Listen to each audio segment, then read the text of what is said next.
আবু জেহেলের মৃত্যু হয়েছিল যে দুই কিশোরের হাতে, যারা বধ করেছিল ইতিহাসের এক নিকৃষ্ট ব্যক্তিকে।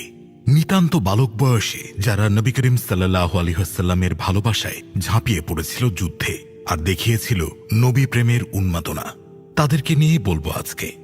বদরের ময়দান, একদিকে মুসলমান আরেকদিকে কাফের। মুসলমানদের দলে আছেন স্বয়ং রাসূল করিম সাল্লাল্লাহু আলাইহি ওয়াসাল্লাম, আরও আছেন অন্যান্য সাহাবীগণ। কাফেরদের দলে রয়েছে মক্কার বড় বড় কাফের সর্দার। বহুদিন পর্যন্ত যেসব কাফের মক্কায় মুসলমানদের কষ্ট দিয়েছে, নির্যাতন করেছে, রাসূল পাক সাল্লাল্লাহু আলাইহি ওয়াসাল্লামকে হত্যার চেষ্টা করেছে, তাদের অনেকেই এই যুদ্ধে এসেছে। বদর যুদ্ধ হল কাফেরদের সাথে মুসলমানদের প্রথম প্রকাশ্য জিহাদ। তুমুল যুদ্ধ চলছে, চারিদিকে শত্রুকে খুঁজে চলেছে সবাই, কেউ কারো দিকে নজর দিতে পারছে না। বিশিষ্ট সাহাবী হযরত আব্দুর রহমান ইবনে আউফ রাদিয়াল্লাহু